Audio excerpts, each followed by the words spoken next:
Hello everyone, Future Avery here, Southern Fried Knowledge. Thank y'all for tuning in again. This video, if you stick around for the whole thing, features my part 2 of my trip to the OKEFENOKEE Swamp Park in Waycross, Georgia. Even more specifically, this video features a wildlife presentation, an amazing educational event presented by a nice lady named Jessica. Also, you'll get to meet Old Roy, a big old gator from OKEFENOKEE Swamp Park. You'll see that and more.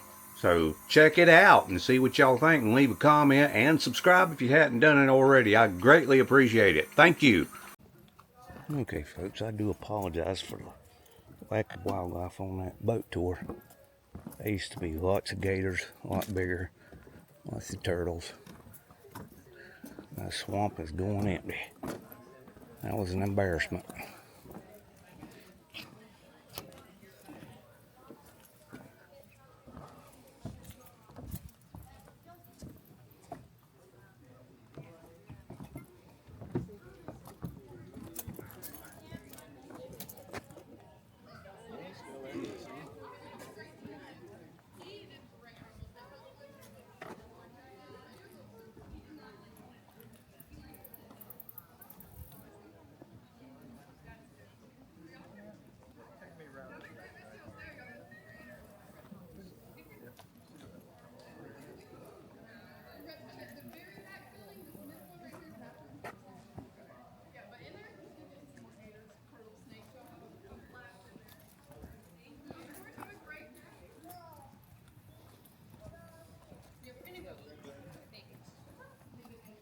Damn.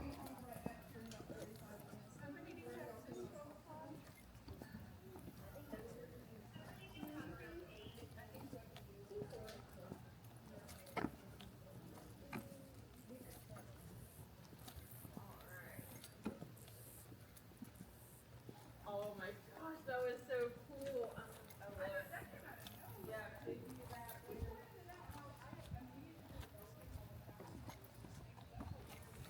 Well, let's save our footage. There ain't no gators out here, y'all. Well, let's see what else we got. Here we are at the nature center. Like something went through the sign there. Gator gnaw on that, or tree fall on it. I feel like it got damaged in that hurricane. God, hurricane, wow.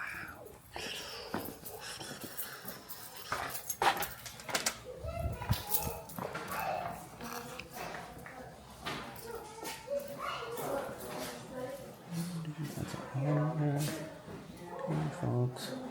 Lunkhead. Okay. Okay.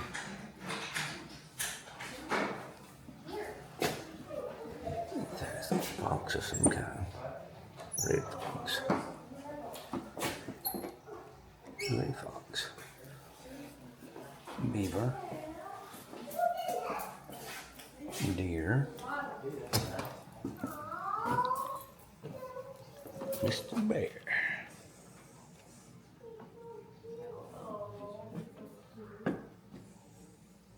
An alligator. Waiting on him to move.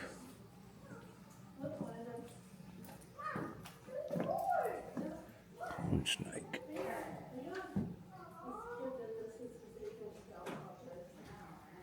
See no stinking snake.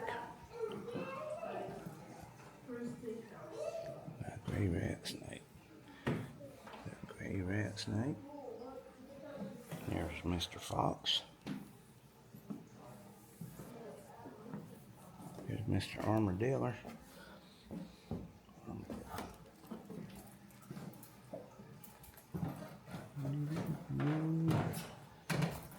Beaver. Another gator.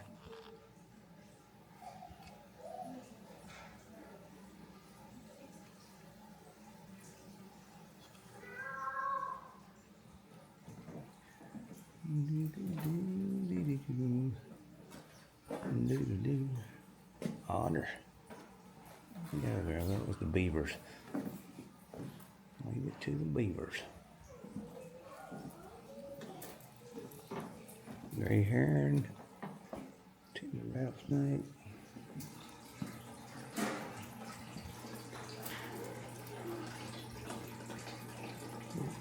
Maybe turtle back here.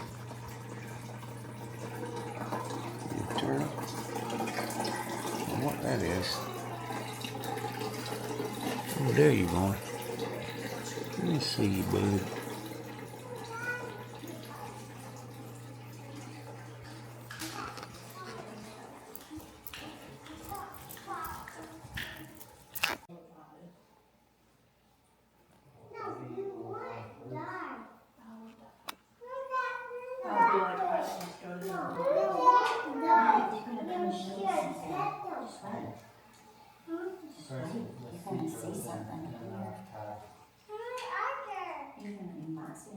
The OKEFENOKEE Swamp Park Nature Center. My name is Jessica. I'm the Nature Center Animal Care Specialist, which is a very long title.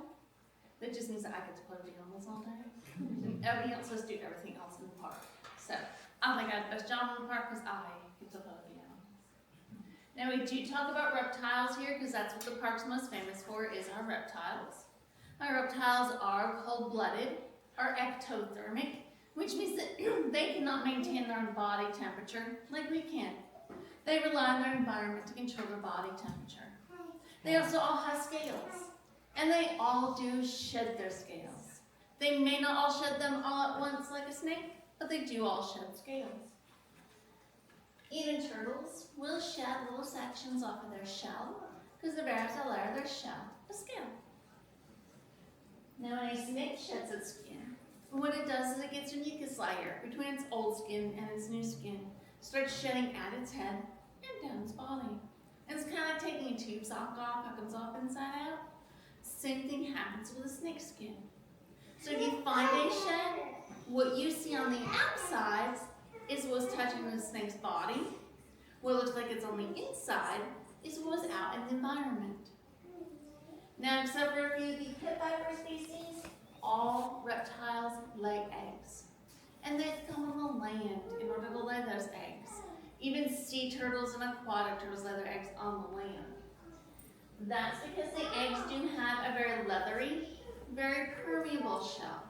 So they lay them in water, like frogs and other amphibians do. Water will seep right into them and will drown the developing babies. Alright, now for the fun part of meeting the animals. And I will bring them around. You can pet them if you'd like to. You just cannot hold them.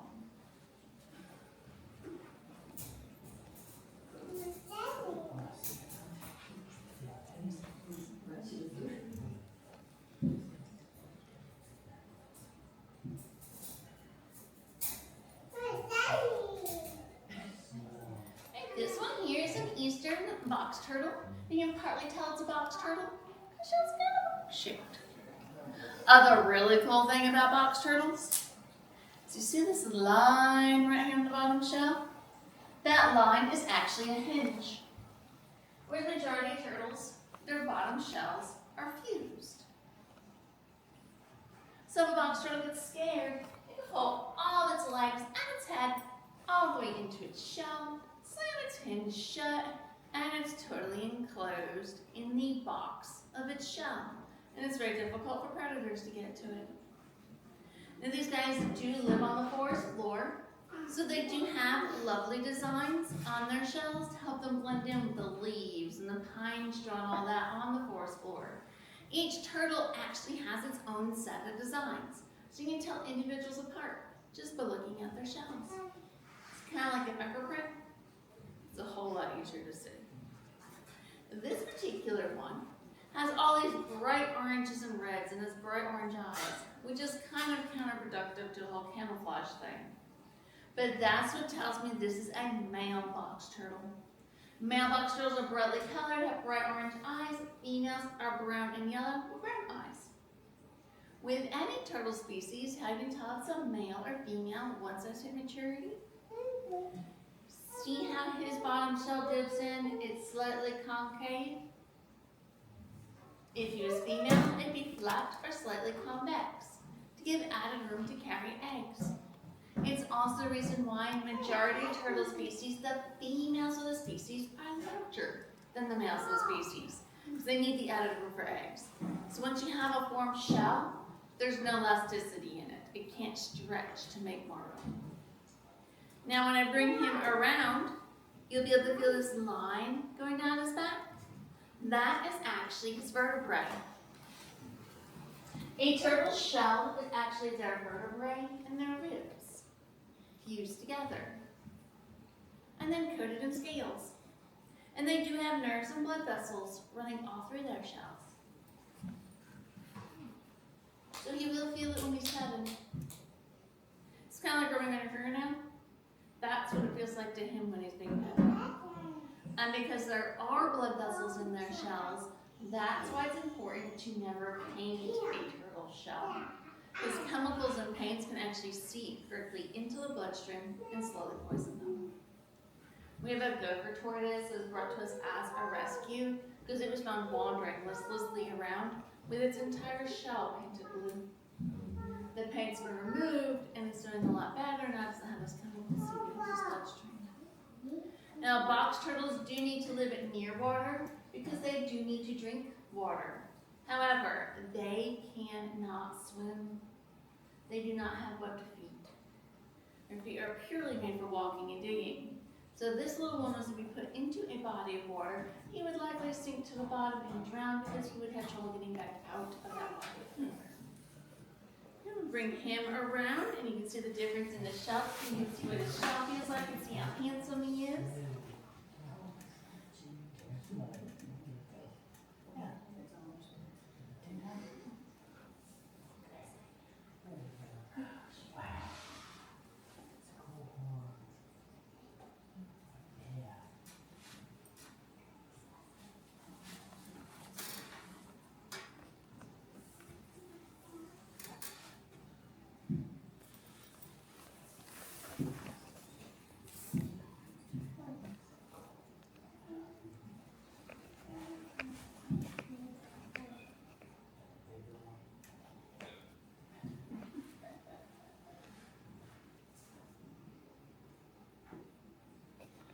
And we have any questions about box turtles?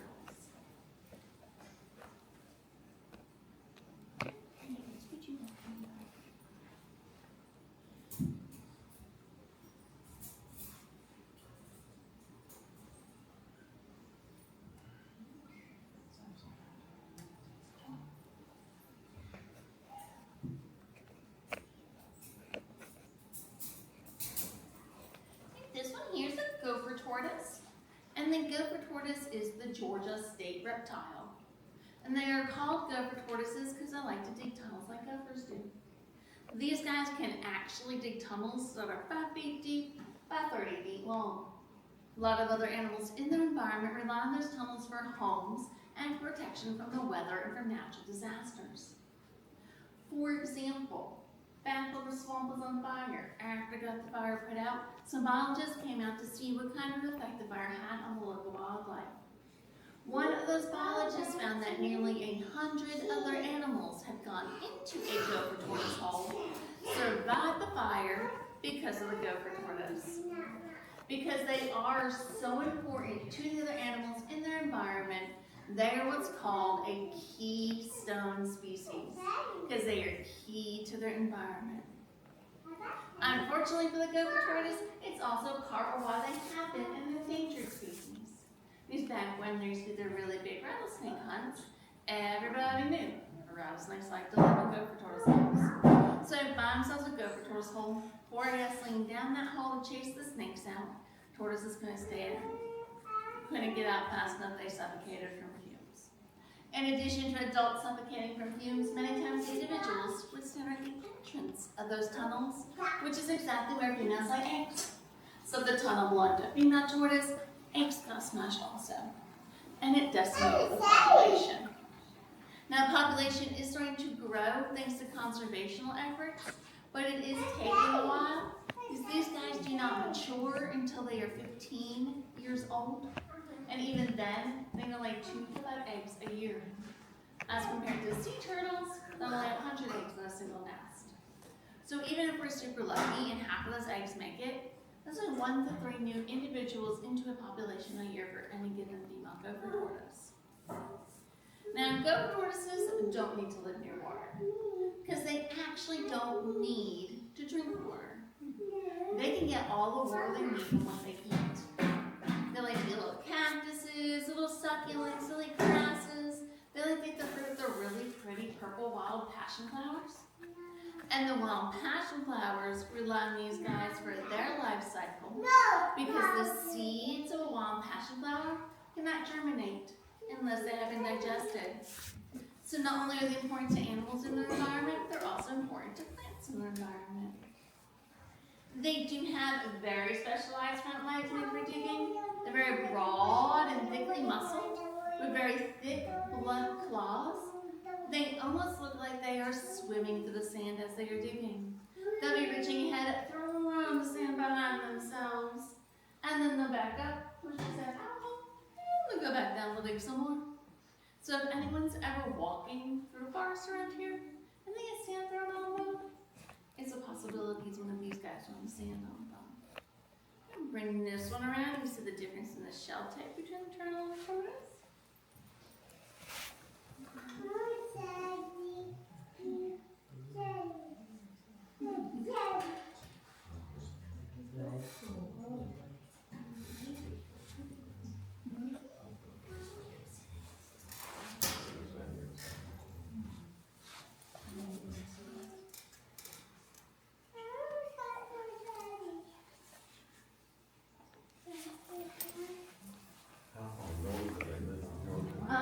Mid-Georgia, about fall line.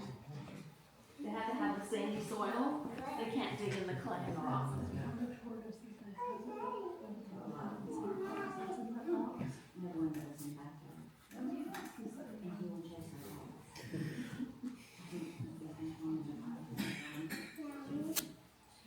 Anybody have any other questions about gopher tortoises? How long do they live? 70 to 80 years in the wild, about 100 years in captivity.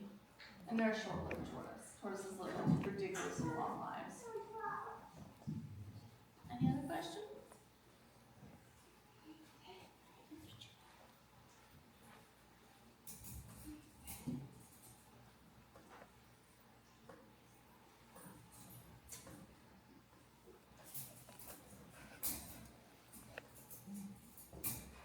All right, my next animal is a snake. And I always warn people ahead of time because I know some people do not like snakes. If you do not want the snake by you, just cross your arms and I will not bring him by you. But I promise he is a very sweet snake.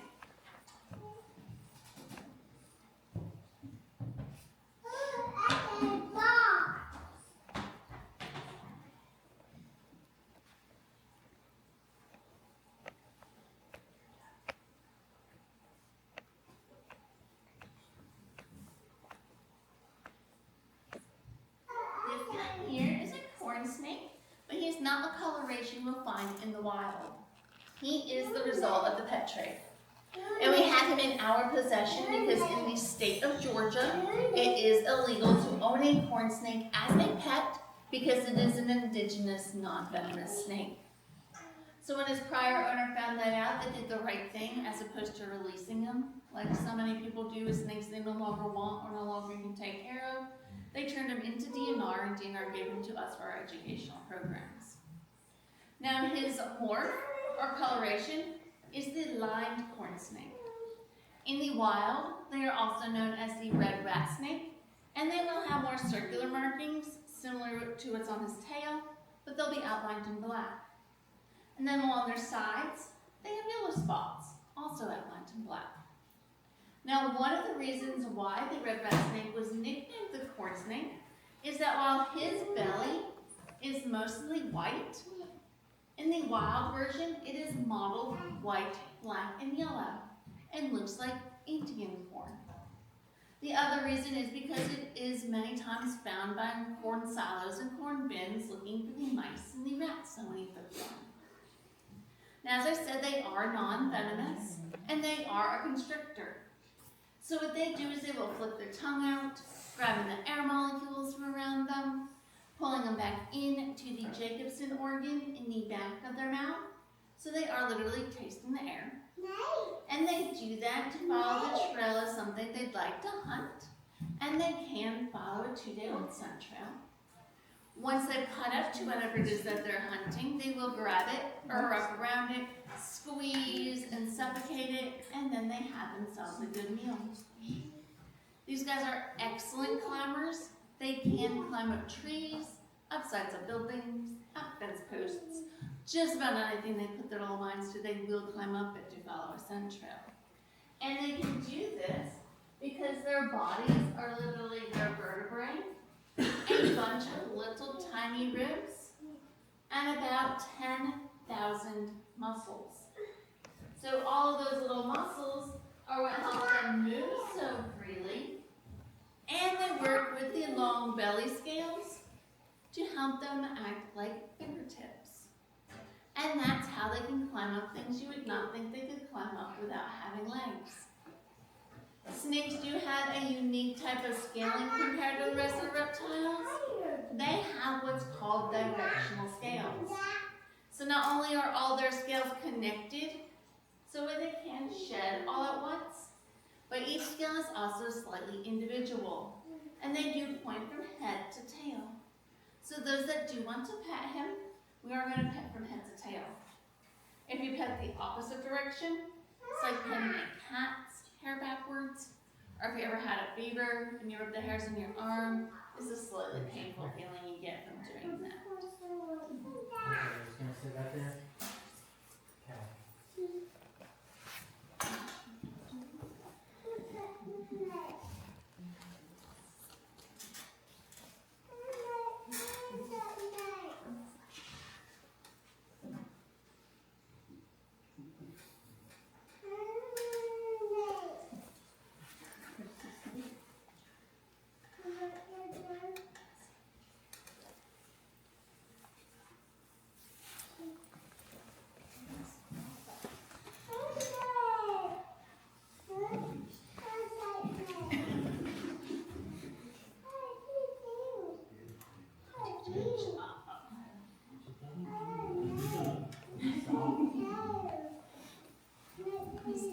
Any questions about him?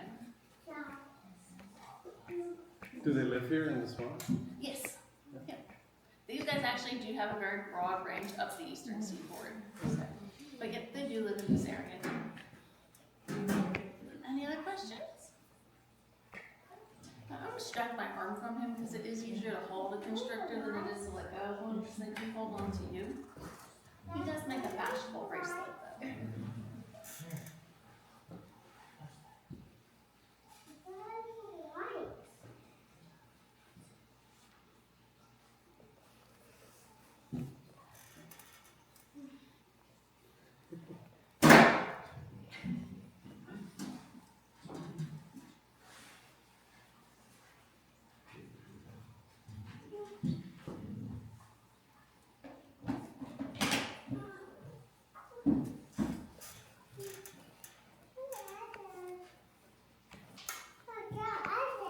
And my last animal is the animal the park is the most famous for.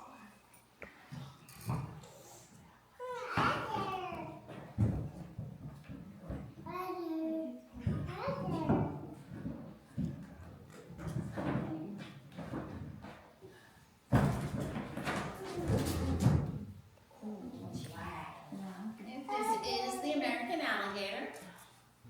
The American alligator is the national reptile of the United States. We did almost lose them in the 1920s and the 1930s due to overhunting for their leather, their meat, and because people thought they were big, scary monsters. This little one, she's not a big, scary monster yet. Give her a few years and she will be an apex predator. Now, alligators are really cool because they are symmetrical animals. The length of an alligator's tail is the same length as the rest of the body. And you can estimate the size of an alligator just by seeing head over water. Now, I do not recommend going up to said head of alligator with a ruler to measure this because that never ends well. But if you were to estimate the distance between the eyes and the nostrils, that distance in inches is the number of feet long the alligator is. Because of that, we know that this alligator here, who has been dead longer than anybody currently working here has been here, that was a 10.5-foot alligator because it is 10.5 inches from its eyes to its nostrils. Being a 10.5-foot alligator, that was either a very large female or an average size male. Because the record for females is just over 10.5 feet, with the average being 6 to 8 feet. Record for males is around 15.5 feet, with the average being 10 to 12 feet. The tail of an alligator is where the majority of the muscle and all of the fat is in an alligator, which is why people like to eat gator tail. They swing this tail back and forth, propel themselves through the water. They use their webbed hind feet as rudders to steer themselves, and then their front legs, which are just there for walking and digging, will hang out at their sides to make them more streamlined going through the water. They do have the hard bumps on their back. Those are bone right underneath the skin. They are called osteoderms. And if you check out Oscar's skeleton in the gift shop, you can see how they put it above the rest of the skeleton. They're not actually attached to the skeleton, they're just attached to the skin. And those do act as a thermal source for the alligator because bone does hold longer than skin does. So they allow in the sun, collect the solar heat into those bones, and it helps the alligator stay warm longer. Now when I bring this little one around, we're not going to pet above my hand. We're not going to put fingers belly down for the baby alligator because she does have mouthful razor sharp teeth. And while she does not have the nearly 2,000 pound crisp range bite force that an adult alligator can have, she probably has a strong enough bite to take off a child's finger or deglove an adult's finger. So we're not going to put fingers belly mouth with a baby alligator. Their teeth are not made for chewing like ours are. They are made for grabbing. So I much prefer to get something mouth-sized that they can grab and swallow whole. If they were to get something larger, they would bring down to a bone source. Let it deteriorate some until it's soft enough they could take mouth-sized chunks out of it.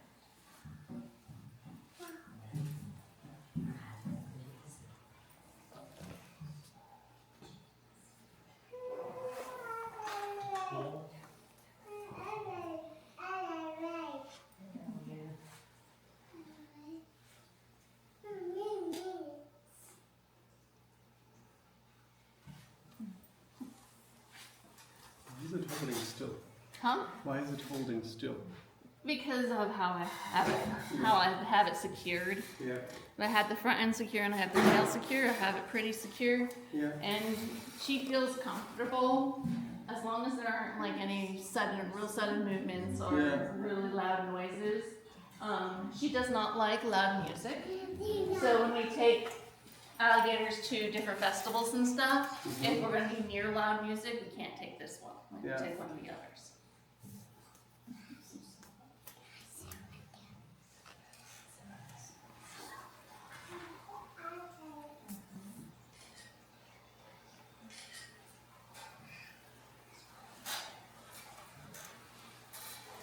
Anybody have any other questions about alligators? How old is that one? About 3.5 years old. How old do they get? They can live to be 60 to 70 in the wild into their 90s in captivity. Any other questions? If nobody has any other questions, then I thank you all for coming. Hope you're enjoying your day here today. If anybody does want pictures of or with the alligator, we will stand up here for a little while. And I hope you'll have a wonderful afternoon. Say bye. You're welcome.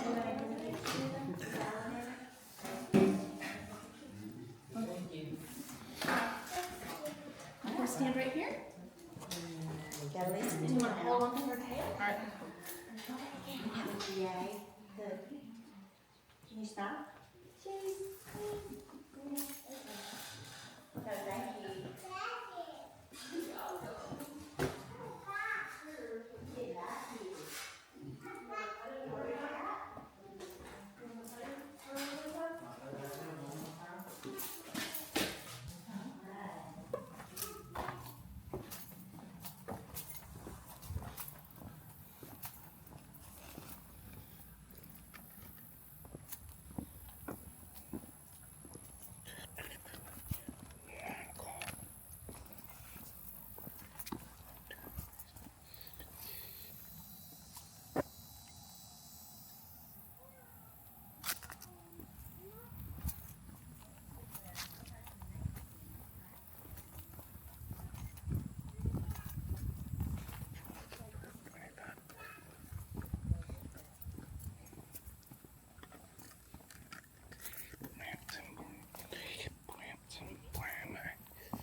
Ooh, that's nasty there. That looks like oil.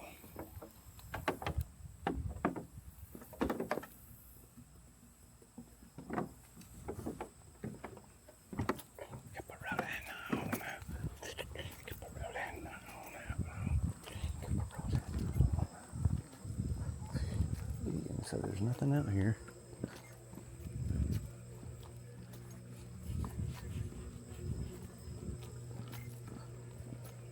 There used to be deer, and there used to be bear out here, and some otters.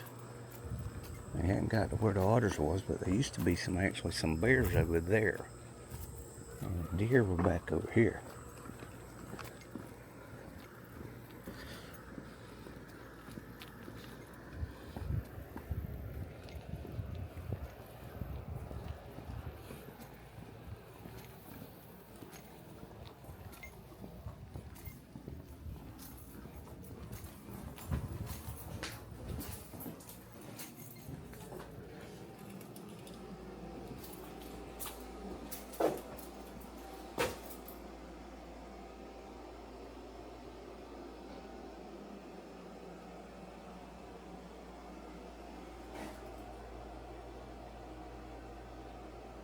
Big turnaround fire.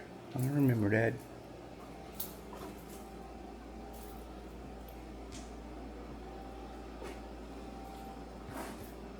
Tilla River is the river. What is this? To Waycross. Alamo.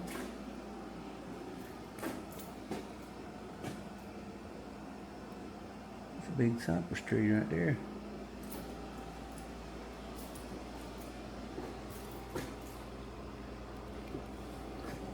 Although the swamp today appears much as it did when Hernando de Soto and his band are said to be the first explorers to come upon it in 1539, it is constantly changing. And a part of that change is the unique characteristic of land formation that caused the Seminole Indians, who first settled this area in the late 1700s, to name it OKEFENOKEE, literally, land of trembling earth. This display depicts a cross-section of the swamp, in which we are looking above and below the surface of the water. Billy's Island. I have camped out on Billy's Island. As the vegetation in the swamp dies, a part of nature's scheme of things, it falls to the bottom, there to become a part of a huge peat bed that underlies the entire swamp area. In the process of decay, methane gas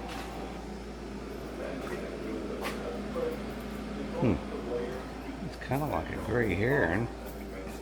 I don't remember him having a red hood.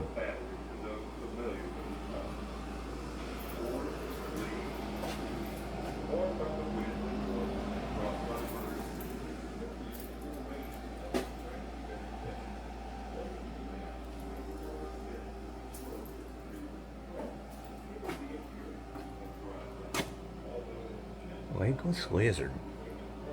Most people call that a snake. That snake, petrified wood, gator head.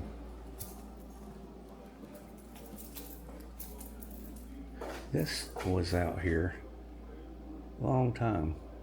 I remember this display. Don't usually see a duck standing in the tree, but I guess anything's possible.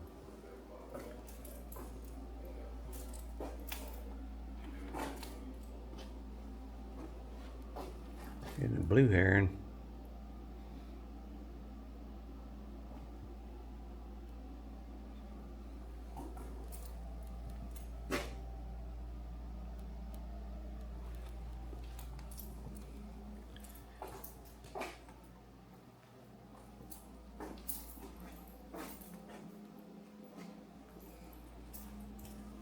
Well, let's see what else we can find.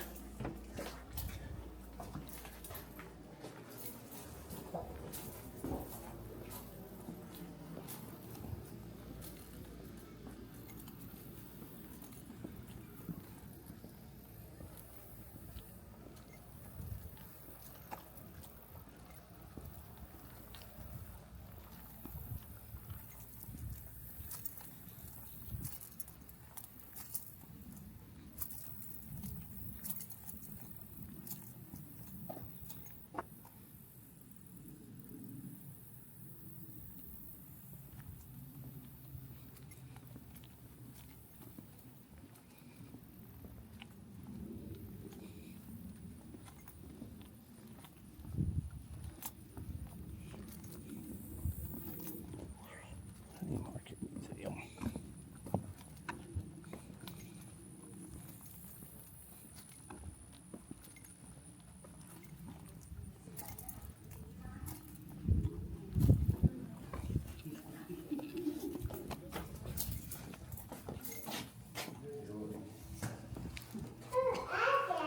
Yes, sir.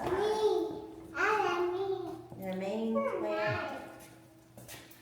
You're not gonna be a pig.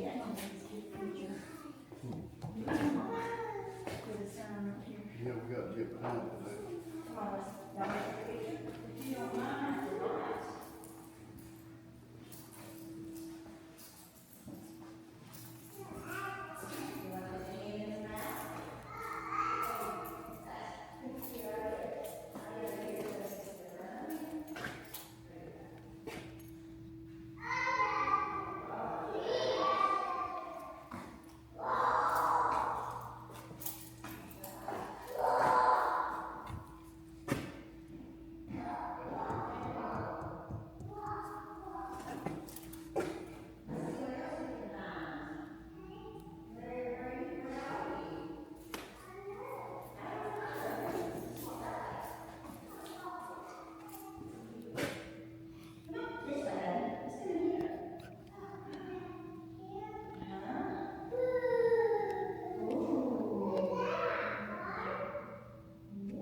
Alligator turtle under that board.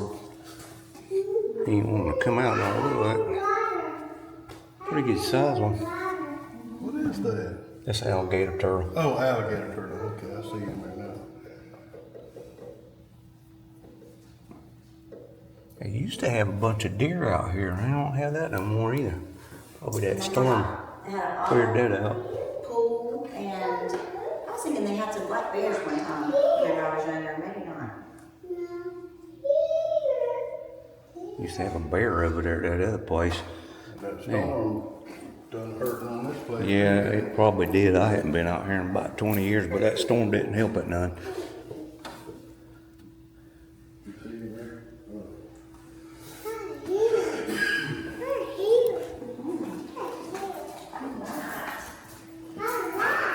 This way.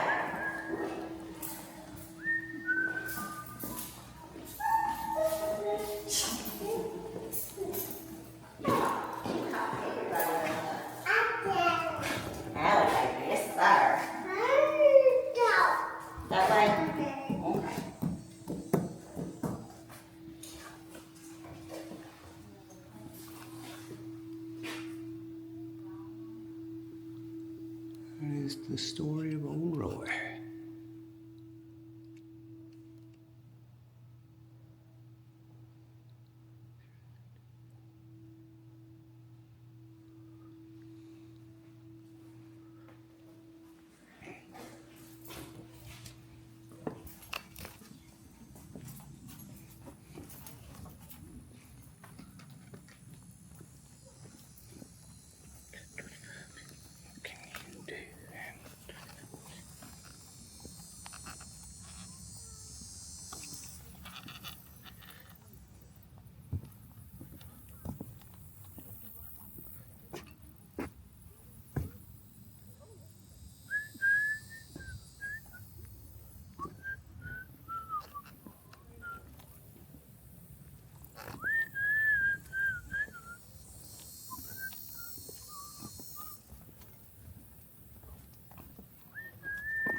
Three minutes.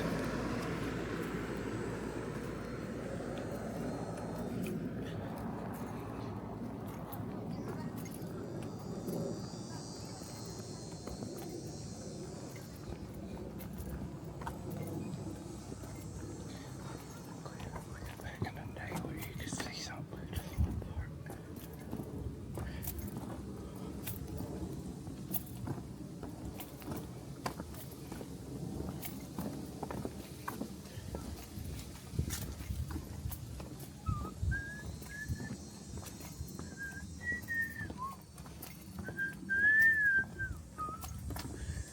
There used to be the otter enclosure.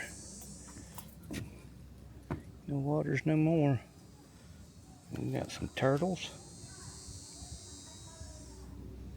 And a little baby gator.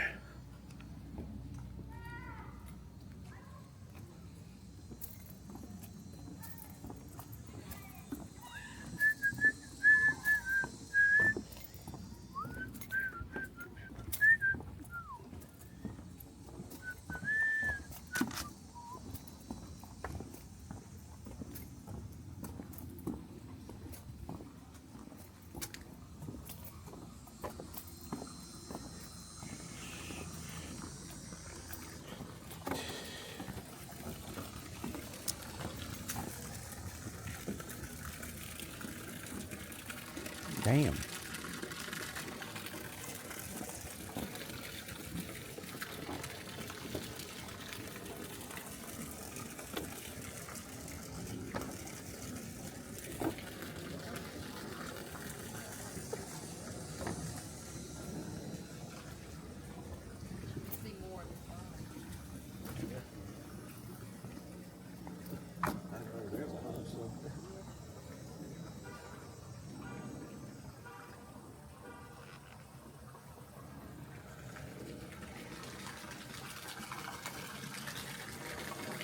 See the big one right there? Yeah. He's huge.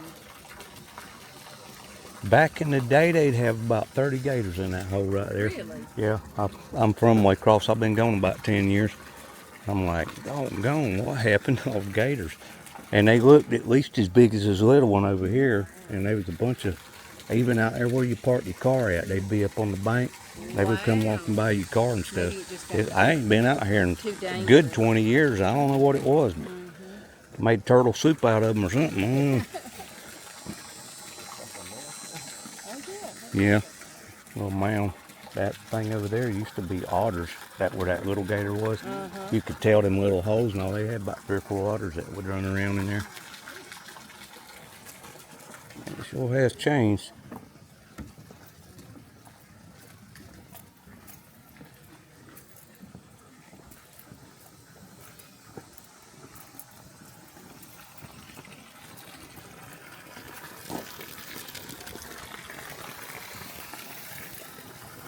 one over there.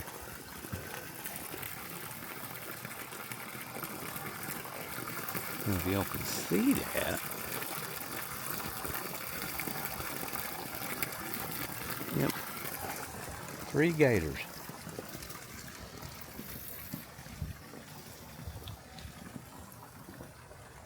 4 gators, 3 turtles. And that's it. No otters.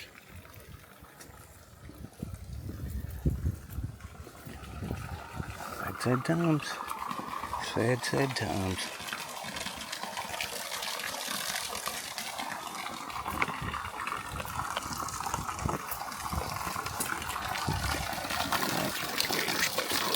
There you go. That's a pretty good sized gator.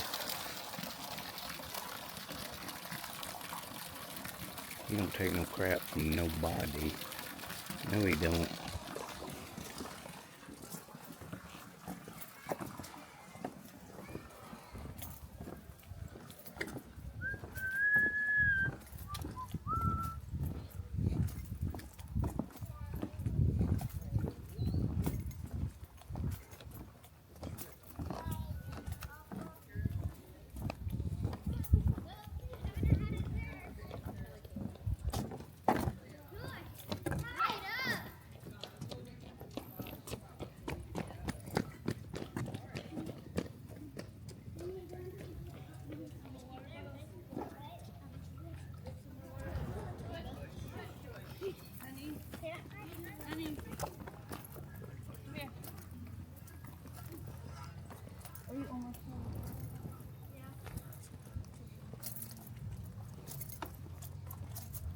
Did you enjoy that boat ride?